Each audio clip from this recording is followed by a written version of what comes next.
Well guys, welcome back. We are up in Williamsburg today at Kinze Manufacturing.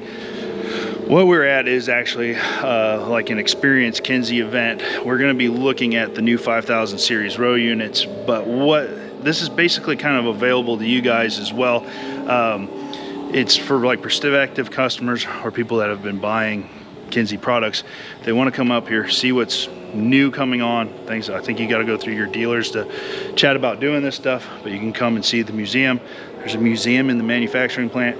You can actually take a factory tour. We've done that in the past. Awesome factory tour, really cool stuff. So in this video we're going to check out the Kinze's new 5000 series row unit. Like I said, do a little bit of a ride and drive, see what's happening at Kinze.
And so like the 8630, when you talk about the Kinze repowered part, like obviously this is an 8640, but this is kind of what they did with the repower on like the 8630. Big old Cummins engine in there. Extend the frame, slap it back in a tractor. Pretty darn cool.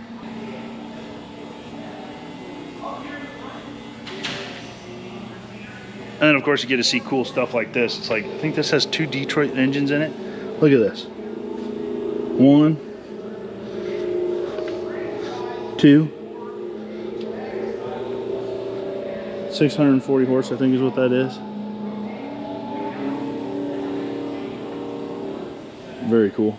And I believe this is one of the first grain carts, but basically it has all the bushel baskets that are up top to show what it takes to fill that up. Pretty cool. Has all the history about Kinze, the yard art, which is all the stuff that you guys see out front. Kind of the display room, showroom. Definitely if you're driving by and it's open, stop in, check this out. Pretty cool. Let's go look at a row unit.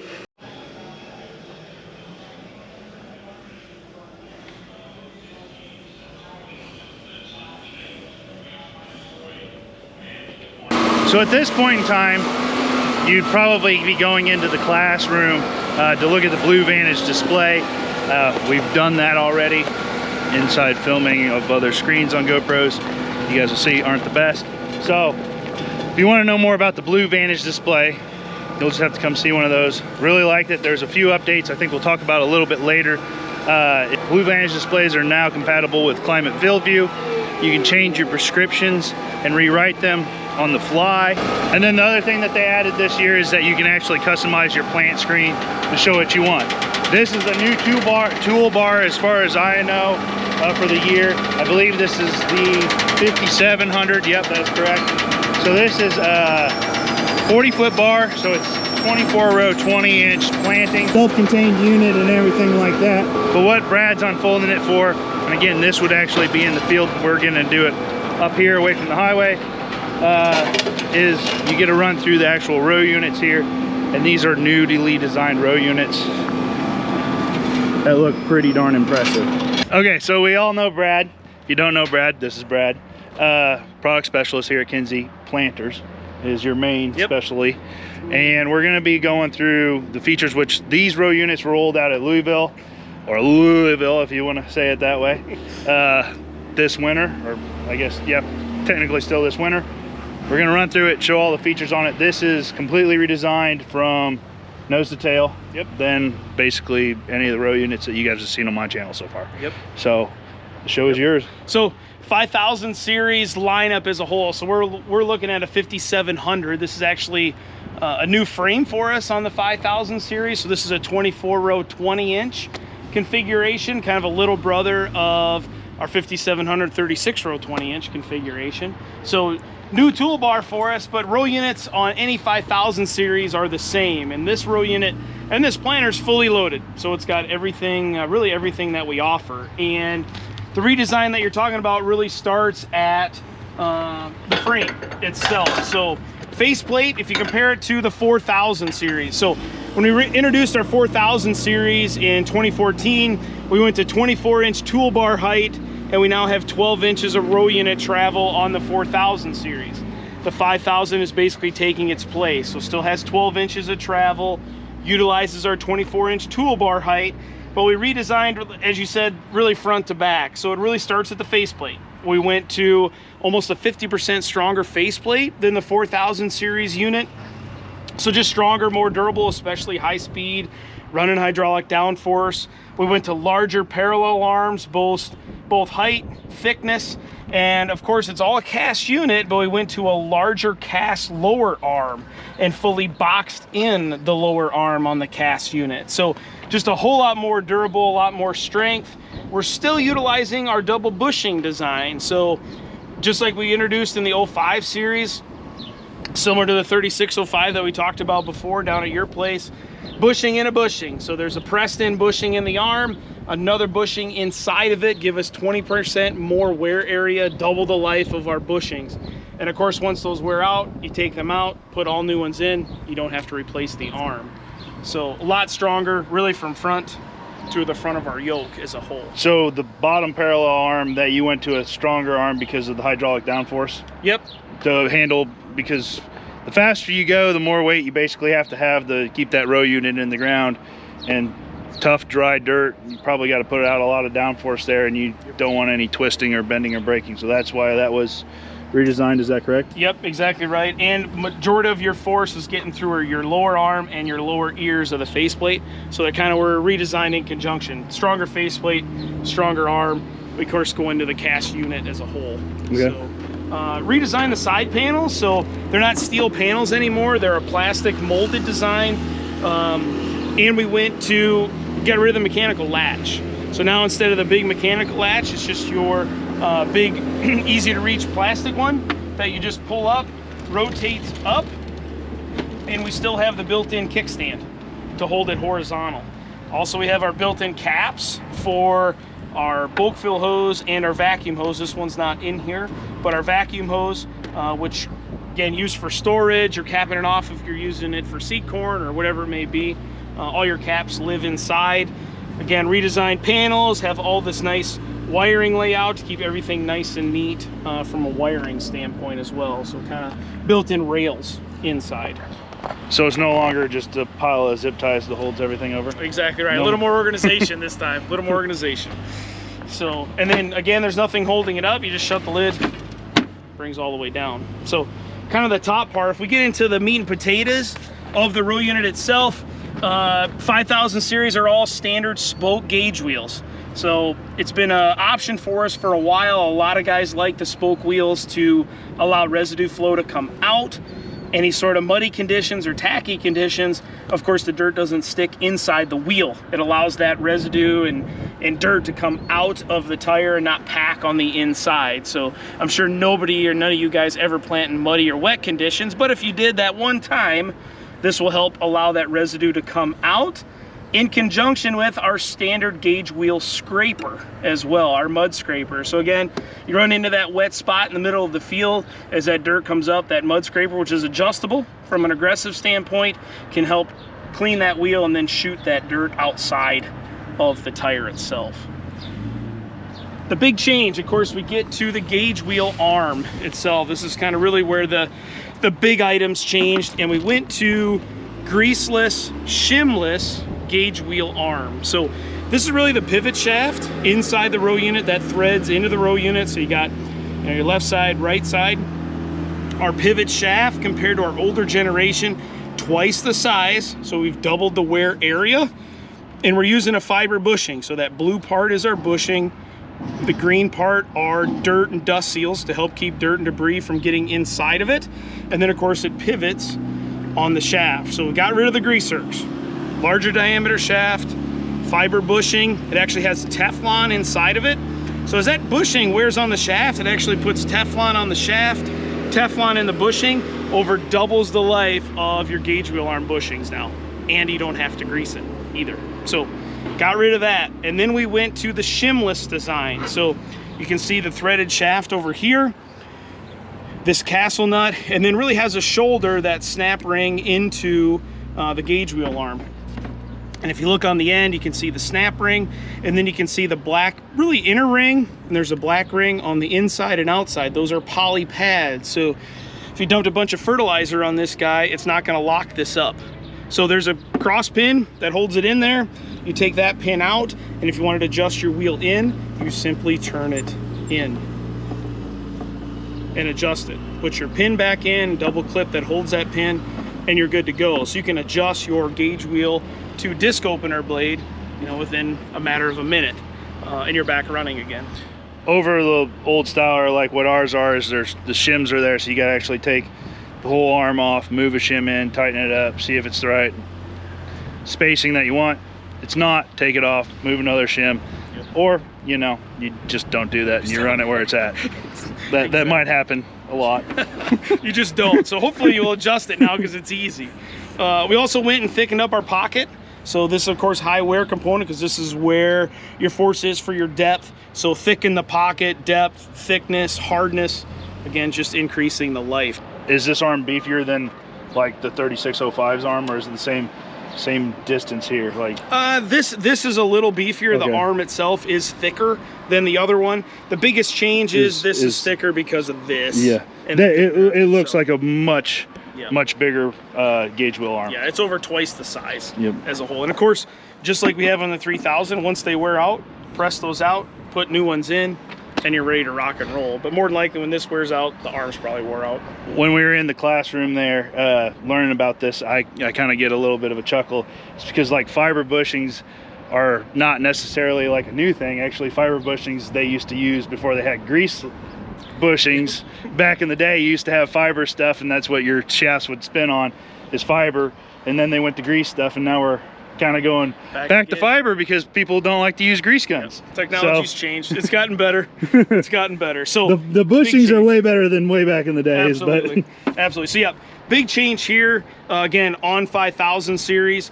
We also went, if you go inside the gauge wheel, our disc scraper used to be a bolted spring steel style. Now it's spring loaded. So the scraper inside is spring loaded. Instead, it's thicker. It's double the thickness and a hardened material. So it'll last over 2.5 times from the older generation spring steel as well. So again, just better outer scraping as a whole. Again, just a change for durability. We now offer pneumatic closing wheel option. All right, so you can adjust your downforce from the cab, from Blue Vantage display. And again, just a new option. We've also added a cast wheel with this option. We actually have pre-drilled and tapped holes for guys that want to mount rear fertilizer tubes. So, of course, with our 5000 series unit, we have a quick flip up closing wheel tail, so you can easily check seed depth, etc. So on the side, there's a double spiral clip, just like is used on our gauge wheel arms. So pull that guy out. You have your cross pin right here. So push that guy out. Grab your pliers because there's probably dirt in it. And then, without adjusting anything, you can rotate the tail up, put your lock pin in, lock that tail up, and now you can check your trench depth, section control, all those type of things without ever adjusting your closing wheel pressure. Especially handy if you have pneumatic on the back like this guy does. Once you're done, pull it out, rotate this down, and put the pin in. A lot of guys are like, well, isn't that gonna wear? Well, the good news is where this pin rides on the closing wheel arm, there's bushings in there. So as the bushings wear, you take those out, put new ones in, you got a whole new arm. So now we can go down Stick our cross pin back in, put your clip back on, and you're ready to go.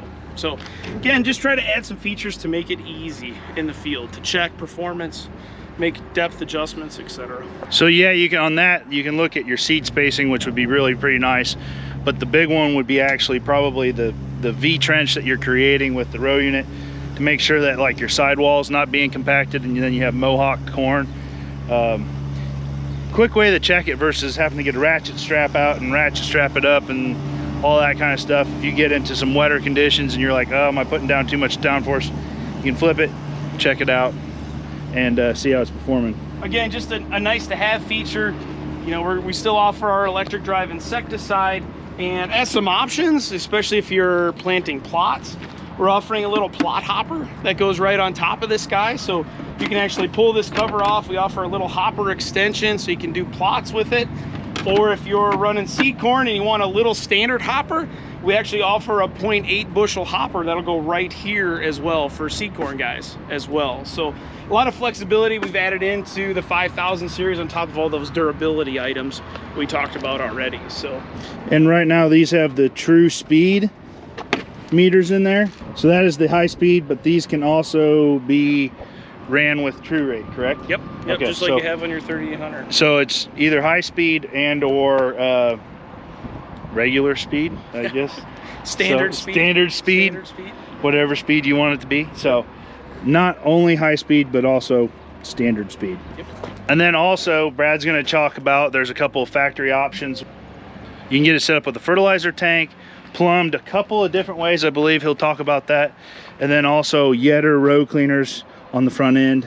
I believe that you can, I was telling him you can plumb your fertilizer a couple of ways. You can pull from saddle tanks, on the bar, and then a trailer, correct? Yep, you got both options. So new fertilizer system on 5000 series, we've gone to a diaphragm style pump. So that allows us, number one, to support rates of 2 to 25 gallons an acre from 2 to 12 miles an hour, and anything in between with one system. So a lot of flexibility with the system. It also allows us to do the auxiliary plumbing. So if you run saddle tanks or you pull a trailer, we have the ability to pull from that remote location. And the nice part is you can choose it to be a factory installed piece. You don't have to worry about putting it on after the fact. We install those hoses here to keep them out of harm's way, make it a lot cleaner. And then when you want to pull from those tanks, flip those two levers and bam, now you're pulling from your tanks and obviously get a lot more fertilizer capacity. What are your options for, is it in furrow is your option, or is it the dribble down the sides or your option with this? So factory option on a 20-inch configuration would be in row only, or basically we would plumb it to the row and you decide. You want rear tubes, however you want to apply it. On our 5900, which of course is 30-inch, you can do in row, or we offer a 2x2 opener as well. Or again, same story, we can plumb it to the row from the factory and then you decide. Either way. So kind of a lot of options depending on what you want to do from an application standpoint. And then looking at the back of the tractor here, all you need on the tractor, again, 2 remotes for lift and fold. Yep. Is that correct? Yep. Then your beacons and turn signal, and then you get your pump. And then everything else is controlled through there, including the air compressor, correct? Yep, correct. So this one's got Yetter air adjust row cleaners, hydraulically driven compressor, hydraulically driven fertilizer. Anything planter related that requires hydraulics, run off the pump. So you don't have to worry about vintage of tractor, how many remotes you have. No matter how you option the planter, everything's 2 remotes and a pump. Standard equipment. Yeah, so that's basically a overview walk down of these planters. I'm sure if you Google on YouTube and more in-depth animated, you can see his smiling face.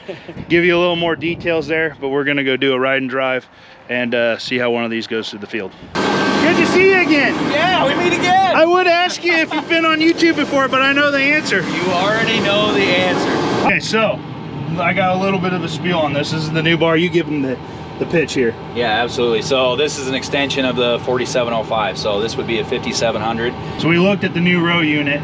Some of the updates that I understand with the Blue Vantage this year is it's now Climate View compatible. Absolutely. We've got the tablet in here. There we go. Got the tablet up there. The other things that are now on the the Blue Vantage for 2024, what are the other updates? So we've got cameras right on the home screen, so now you don't have to fumble around and trying to find them when you're driving down the road.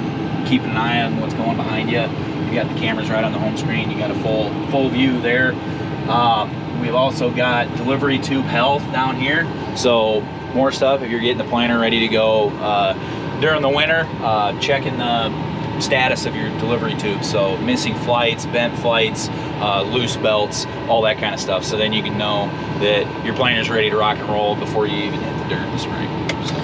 Which, when we talked last year, one of the things that I didn't know that the Blue Vantage did, and I still think is a huge I guess advantage of having a screen like this, is that all the diagnostics are right there on the screen. So if you maybe have an issue, you can run through, see what's going on, or it actually will walk you through how to do certain tasks that you might want to look at on the planter. As you guys saw last year, we'll go to plant. I've got some tasks set up here. So with the diaphragm pump, one thing that we had to add was orifice selection. So making sure you have the right orifice selected on Blue Vantage that you have in the planter. So what that does is it changes the software, it changes the control to make sure that you're going to get that right application as you go. Everything else has stayed the same right on the task setup. Then you just go hit plant. So now once we're on plant, obviously fans are going to come up like normal. We're going to hit prime. Another big feature add for this year is the plant widgets. So right here over on the side, we've kind of listened to customers, and they want to be able to change what they see and what they don't want to see. So it's easy as pressing the pencil, and we can collapse and expand all these features on the side. I always like row detail because it gives me the most information. But if I want to change my view here, I come over and I've got all these selections on the side. So now I can also order them on here. So if I wanted to see population presets at the top, that's the first one I select. And maybe I want to see pressures, product summary, and row detail.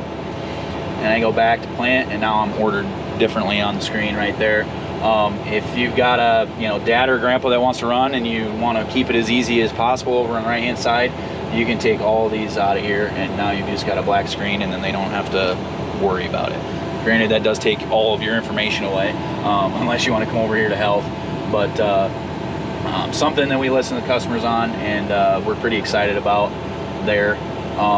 Aero closing wheels we've got over here on actions. This is something that you're probably not changing 10 times a day. It's going to change with your field conditions, but still easy to get to. We left in the basically we have our selections just like the old spring style closing wheels. So if you wanted to change it there, we've still got presets, all that kind of stuff right on the page. So now you, like you said, now to simplify that, you can customize your planting screen. And then the other one that I thought was really pretty nice is, say you're running a prescription and you don't like whatever that prescription is in the field, you can actually change your prescription on this screen now. And now on camera, it looks like that screen is flashing. It is not flashing. It's the camera stuff. It's the hardest thing about doing YouTube, is trying to show screens of other screens. It doesn't ever work too good. But also with this planter, the big selling point that I think it is that that unit right there is what's controlling this entire planter. So all you actually need on your planter is a PTO and 2 hydraulic remotes. So you don't have to, even though we're in a newer series of planter right here, you don't have to have like a twin screw 100 gallon a minute pump planter to run one of these planters. It's self-contained on the bar itself.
So that there is basically a shortened version form of the Experience Kinze Day. If you don't know where Kinze is, I mean, right there is Interstate 80, Williamsburg. Coming by, see the factory here, check out Kinze's new stuff. Great company, and I would flick my hat, but we'll see you guys in the next one. We gotta go home and bale some hay in this 100-degree heat. Of course, it's small squirrel bale season too.